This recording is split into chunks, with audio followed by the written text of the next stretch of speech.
ನಿಮಿಷಕ್ಕೆ ಒಂದು ದೋಣಿ 20 ನಿಮಿಷಕ್ಕೆ 2 ಕಿಲೋಮೀಟರ್ ಹೋದ್ರೆ 1 ಗಂಟೆ ಅಂದ್ರೆ ಏನು? 1 ಗಂಟೆ ಅಂದ್ರೆ 60 ನಿಮಿಷ. 1 ಗಂಟೆ ಅಂದ್ರೆ 60 ನಿಮಿಷ. ಸೊ 23 ಇದು 2 ಅಂದ್ರೆ 6 ಕಿಲೋಮೀಟರ್ ಪ್ರತಿ ಗಂಟೆ. ವಿರುದ್ಧ ಅಂದ್ರೆ ಬೋಟಲ್ಲಿ ವಾಟರ್ ಮೈನಸ್ ಆಗಿ ವಿರುದ್ಧವಾಗಿ ಹೋಗುತ್ತೆ. ಹಂಗಾದ್ರೆ 4ರಲ್ಲಿ 1 ಮೈನಸ್ ಆದ್ರೆ ಎಷ್ಟು? 3 ಅಂದ್ರೆ 3 ಭಾಗ ಇದೆಲ್ಲ ಅದೇ ಈ 6 ಕಿಲೋಮೀಟರ್. ವಿರುದ್ಧ ಅಂದ್ರೆ ಮೈನಸ್, ದೋಣಿದಲ್ಲಿ ನೀರ್ ಮೈನಸ್ ಆಗೋದು.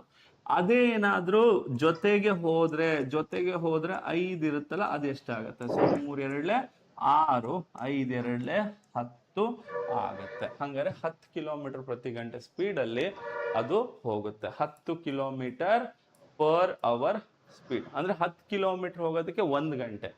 ಅವನು 5 ಕಿಲೋಮೀಟರ್ ಹೋಗಕ್ಕೆ ಹೇಳಿದಾನೆ. ಹಂಗಾರೆ ಹೇಳಿ, 10 ಕಿಲೋಮೀಟರ್ ಹೋಗೋದಕ್ಕೆ 1 ಗಂಟೆ ಆದ್ರೆ 5 ಕಿಲೋಮೀಟರ್ ಹೋಗೋದಕ್ಕೆ ಅರ್ಧ ಗಂಟೆ.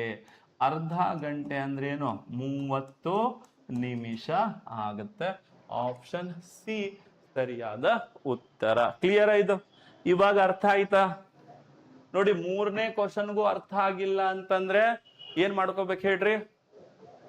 ಒಂದು ಚೆನ್ನಾಗಿರೋ ಗೋಡೆ ನೋಡ್ಕೊಟ್ರಿ, ಆ ಗೋಡೆಗೆ 3 ಸತೆ ಧಗ ಧಗ ಧಗ ಅಂತ ಬಡ್ಕೊಂಡು ಅದಾದ್ಮೇಲೆ ಹೋಗಿ IG ಅಕಾಡೆಮಿದಲ್ಲಿ 5 ಕ್ವಶನ್ ಟೆಸ್ಟ್ ಇದಾವೆ, ಅದನ್ನ ಅಟೆಂಡ್ ಮಾಡಿ.